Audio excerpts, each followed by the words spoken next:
Well, I'm sitting with Lee Strobel, and we're actually just kind of cutting into a conversation that we've already been having. Professor at Houston Baptist University, as well as Woodlands Church, a resident of Houston. Yes, a Texan. A Texan. A Texan. I'm learning to talk Texan. I bought a book called How to Talk Texan in 30 Minutes or Less. And one of the things it says is in Texas, if you want to say thank you to someone, you can say thank you, or you can say, I appreciate you. And I like, isn't that good? So, Steve, I appreciate you. Well, I appreciate you back, Lee. Thank you. I was just looking at some of the things that you've done since we were together on staff at Willow Creek Church. Of course, before, you were an award-winning Chicago Tribune columnist. You were a teaching pastor there, but now novelist, biblical apologist, of course, loving husband, dad. And did you say Grandfather. Grandfather? Of four. Of four. Four, 3 girls and a boy. Yep. And in a great example of God's sense of humor, because as you know, as an atheist, I lived a very wild life that really was tearing our family apart. But of course, God healed all that, and my son and his wife named their son after me. Oh. So it's Oliver Lee, but I emphasize the middle name, Lee. And it just, to me, it was so gratifying because of how far God has taken our family from those days when I was a heavy drinking, narcissistic atheist. But obviously a major change. The church was a big part of that. Yeah. And then you've moved from a variety of places. Is there some kind of common theme or thread that you could look back and say, yeah, this kind of holds, other than Jesus? Yeah. I think it was a squirrel, but I know you want me to say Jesus. Right. But is there something in there that you say, that was a common It's all about evangelism. You know, for me at Willow Creek, of course, as you know, very evangelistic church. And then I went out with Rick Warren, a Saddleback, again, a very evangelistic church. And then now in Houston, at Houston Baptist University, where wonderful things are taking place. We just hired William Lane Craig, the greatest defender of Christianity in the world. We hired Craig Evans, one of the greatest New Testament scholars. We have Nancy Piercy. We have the largest contingent of women apologists in the world. A lot of great stuff going on. So we've started a center for American evangelism there. How can we crack the code of evangelism for this country? You know, we like to send missionaries abroad, which is great, and I support them, and I encourage them, and I help resource them, and so forth. But somebody's got to crack the code of this culture. How do we reach this country? And so that's what we're working on, is try to figure out how can we rescue this next generation from this path of skepticism and even hostility that it's on. Well, let me throw the question back at you. How do you do that in an age of increasing cynicism? Well, I think there's several things. We have a 6-stage process that we developed for churches that I think really does turn a church from a evangelistically neutral or negative place to a place where people are coming to faith in Christ. And very quickly, it's just that pastors need to own and model the value that lost people matter to God. They need to instill that value in the congregation in a variety of ways. They need a point leader, and this is a key. Remember at Willow Creek was Mark Middleburg. You have to have a point leader who's in charge of evangelism, who can work with the pastor in implementing that strategy. You've got to then train 100% of the congregation on how to naturally, that's the key, naturally and effectively talk to people about Jesus. Then you need to encourage the gifted evangelists and help them. But then finally, and this is, I think, the key for this next generation, you've got to create safe places where non-believers can come to investigate spiritual stuff. And the way we've done it, and you probably remember this back at Willow, we started to pioneer it back then, were small groups for non-believers. And we brought Gary Poole to Chicago, remember that when we were there? And we had 1,100 pretty soon, non-believers in these groups. And we tracked them over a period of time and found that 80% came to faith in Jesus. In fact, that was, if I remember right, that was the problem, is that the groups then led by the evangelist didn't want to lead the groups that had believers in it anymore, wanted to go find. That's death for an evangelist. Group of people. Give them somebody else to disciple. Get them out of my hair. I gotta go lead somebody else to faith. So that's very true. It's if you want to kill an evangelist, have them disciple someone. That'll just kill them. But so that's one example, I think, though, of the young people love to talk about stuff. and they're relational. And to get them in these small groups, Gary's written a book about this called Seeker Small Groups, or as we call them now, spiritual discovery groups. And that's one of the things at the Center for American Evangelism that we're trying to pioneer. So we think any church can do this. Every church ought to do this. Now, there was a saying back in the 90s, I think it was a drug commercial, the mind is a horrible thing to waste. Yeah. But the same could probably be said about you and about what the life of the mind with relation to apologetics. Yeah. Talk about that. If you don't Well, I think these days evangelism is spelled apologetics. In other words, I think for this culture at this point that so many people have obstacles between them and God. I am so tired of people coming up to me after I'll speak somewhere. They'll come up, very nice people, and they'll say, my grandson went away to college and he just told me he's an atheist. My granddaughter went away to school and now she's an atheist. My kid, my son, my daughter. I get this all the time. Now, are they really atheists? Maybe not. I mean, our culture, it's popular now. maybe not attending church. Exactly. They're probably much more spiritually receptive than they're appearing to be. But it's frightening for the parents. And it's motivated me to say, we've got to figure out the code of how we can reach these young people today. And I think the small groups is one example of how we're innovating that. But I think apologetics, giving answers, reasonable answers, in the context of a relationship, relational apologetics, not line up somebody against the wall, machine gun them with 20 answers, but a friendship where we respect people, where we do more listening than talking, where we validate who they are as people made in the image of God, where we respect them for where they're at their spiritual journey, where we don't judge them, where we don't hurry them along, where we're friends with them. And I think the key words these days are not necessarily debate, it's dialogue. It's conversations, it's friendships, it's relationships.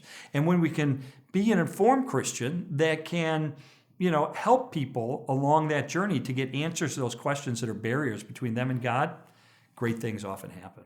Now, you're not just doing evangelism, you're also a budding novelist. Yeah, I did. I did one novel. Well, you know why I did it? My daughter's a novelist. She has half a dozen novels that have been published, Lee Strobel, and she's quite talented. And she said, Dad, you ought to write a novel. I said, I can't write a novel. I'm a journalist. I can't even...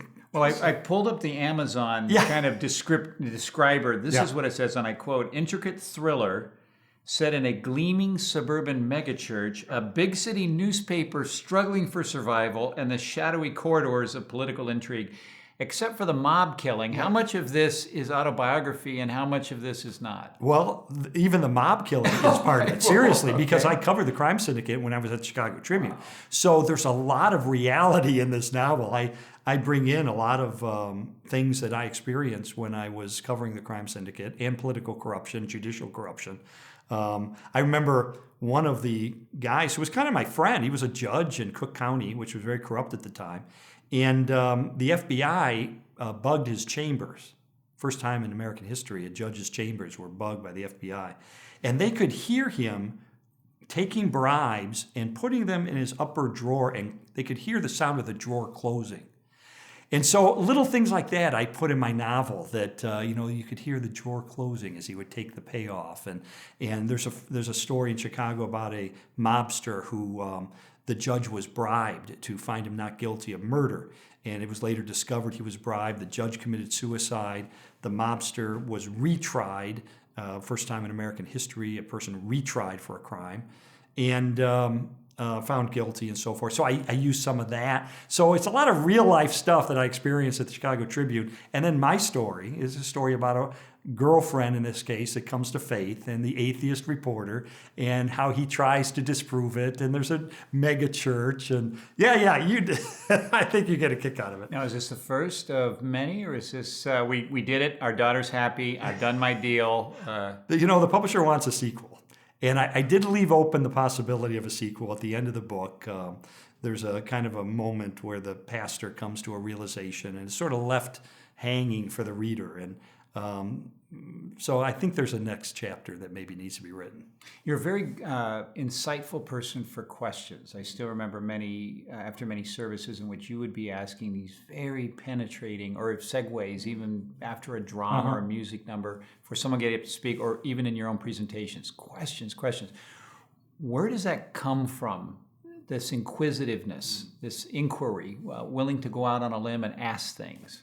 That's a good question. It's just kind of how God wired me up. I mean, I'm a person who's curious about stuff, and I remember one of the steps for me into atheism was when I was a young person, maybe 10 to 13, when I started asking questions about how can there be a loving God if there's so much pain in the world, and how can God send people to hell, things like that, and nobody would engage with me.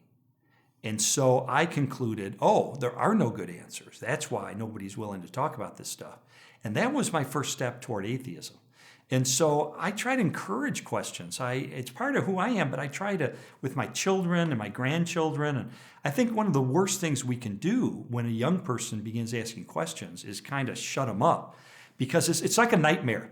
You know, when you wake up from a nightmare, you're kind of sweating and nervous, and your heart's beating fast, and you go, and somebody asks you, what was it about? Oh, well, there was this monster, and he came out of the closet, and then you start to laugh, and you think, well, it was a stupid dream. Well, if you hold in that dream, if you don't talk about it, it continues to have power over you, and it grows, a monster grows inside, and it can erode your faith. But if you talk about it, it loses its power over you. And, you know, I think there are good answers to questions of life, that Christianity does provide solid answers to these tough issues. But we got to engage with it. And that's why I think with young people, the worst thing we can do is try to ignore or suppress their questions. The best thing we can do is say, let's sit down and talk. And we might not get an answer today at this one moment, but maybe we could read a book together, or we could check out this website or whatever and discuss it. I mean, it's ironic that you're also known as a man who has a lot of answers. When can you recall back when the person who was asking all these questions suddenly found themselves confident to begin to give answers? Yeah, I think, you know, it was a growth process, because I came to faith after a 2-year investigation of the evidence for Christianity, and became convinced by the evidence of science, cosmology, physics, biochemistry, genetics, human consciousness, that God exists. And I became convinced by the resurrection and the historical data for that Jesus proved that he's the Son of God. So that was kind of my journey. And so I was kind of pre-wired to try to help with people with questions and get answers. But I remember as a new Christian where a scientist pummeled me with tough questions that I'd never thought about. And it kind of gave me spiritual vertigo, that sixth sense of, well, maybe he's right. Maybe I didn't check this out enough. You know, those are tough questions, you know. But I said to him at the end, I said, sir, you raised a lot of good questions, but I don't think you're the first person in 2,000 years to destroy Christianity. Let me see if I can find some answers. So I went out and pursued the answers, and guess what? There was a good answer to every single question he raised. And now I'm better equipped to provide an answer, because that forced me to become equipped. And I think that's kind of the key. When we do engage people, it puts us in uncomfortable situations and often causes us to grow, to investigate answers for ourselves, to, you know, boy, that's a good question. Sometimes the best thing we can say is, I don't know. Exactly. But let's find an answer. Let's read a book together. Let's watch a documentary or whatever.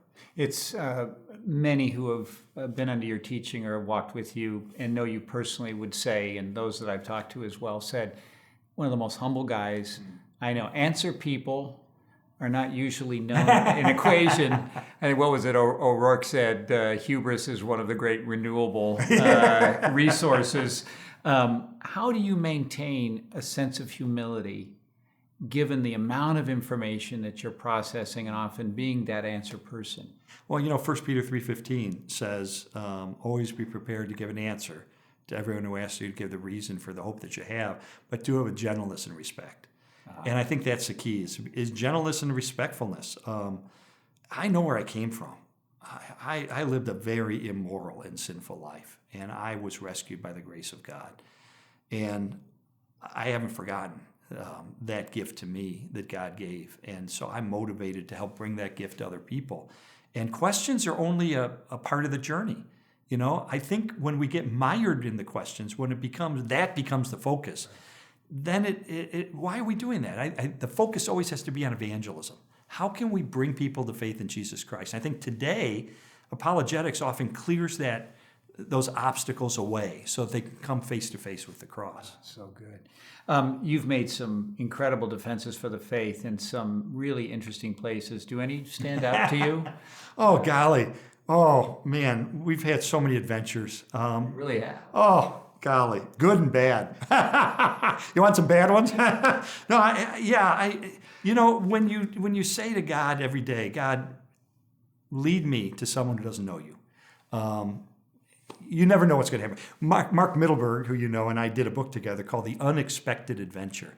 And it's a devotional where each day is a story from my life or Mark's life, generally about how we messed up or some evangelistic adventure. But then scripture and some teaching, some ideas on how we can do it. And the goal is that as people go through the 6 weeks, they'll emerge more motivated to engage with people about Jesus. But I've had so many amazing, I'll tell you one of the funniest ones. I picked up the phone one day, and the voice in the other end said, is this Lee Strobel? I said, yeah, this is Lee. They said, this is evil. And I thought, my gosh, Satan has got my phone number. How is this? Can he do that? Is that even possible? He said, no, Evil Knievel. Oh, Evil Knievel, okay. So I said, what's going on? I never met. Yeah, hi, I know who you are, yeah. Well, he told me the story about how he had lived a very immoral life, drunken and narcissistic, and one day he was on the beach, and God spoke to him. And God said to him, Robert, which is his real name, he said, Robert, I've saved you more times than you will ever know. Now you need to come to me through my son, Jesus. And he's stunned. He said, I didn't even know who Jesus was. So he said, the only guy I know who was a Christian was Frank Gifford, the sportscaster. So I called Frank up and said, Frank, I had this experience. What do I do? I don't know who Jesus is. So Frank said, read Lee Strobel's book, The Case for Christ. So Evil reads my book. Anyway, somewhere along the line, Evil has this radical conversion. He becomes absolutely, thoroughly born again. He becomes an evangelist. When he is baptized, he tells his story with such sincerity and such passion that the pastor threw away his notes and said, you've heard the gospel. How many of you want to come forward right now, receive Christ, and be baptized right now? 700 people in 2 services came forward. We became friends. And when you hear that story, what's going through you? I'm stunned. I mean, I asked him, I said, Evil, did my book confirm the conversion or lead? Where? He said, I don't know. It was in the mix. I said, I'm just so thankful that somebody put a resource in your hand, whatever it was, to help point you in the right direction. Because he became so passionate and we used to talk on the phone, and the biggest lament of his life was he didn't come to faith as a child. He said, Lee, I could have lived my life for Jesus. I could have made a difference for Jesus. I could have served him my whole life, and I've wasted it. And I said, no, you haven't.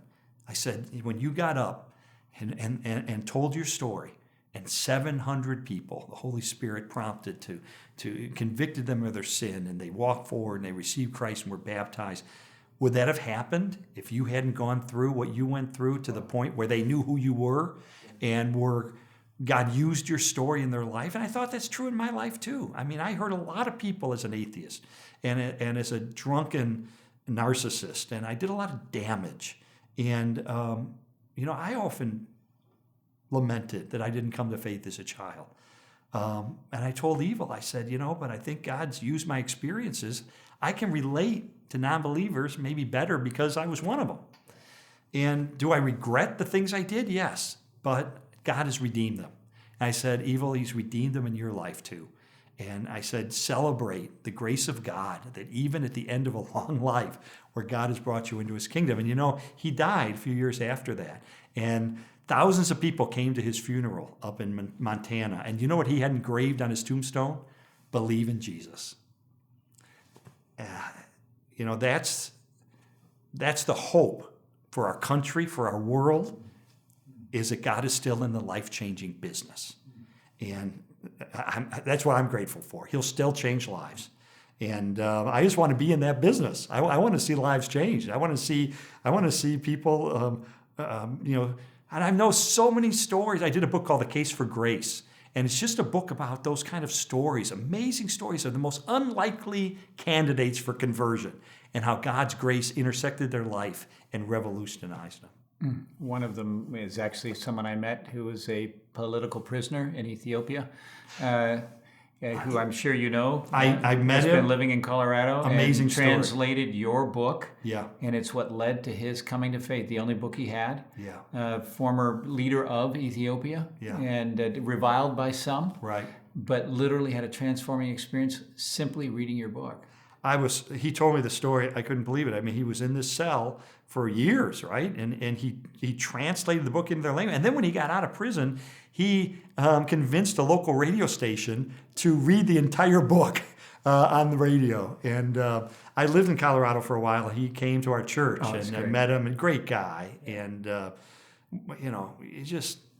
It's mind-numbing how God uses it. It's in stories you never know, and in heaven I think we'll all hear stories. People who think, what I do, I try to invest in ministry. I try to give to ministry, and you go, wait a minute.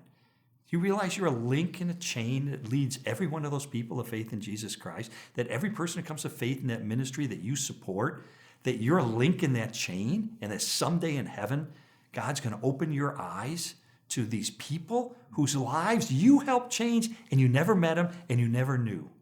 But God was going to open your eyes, I believe, someday to how he used you in ways you weren't even aware of. Through our giving, through our serving, through the simple words we say, where we think we failed, we share Jesus, it seems not to go anywhere, and yet 10 years later that person comes to faith, and we never knew.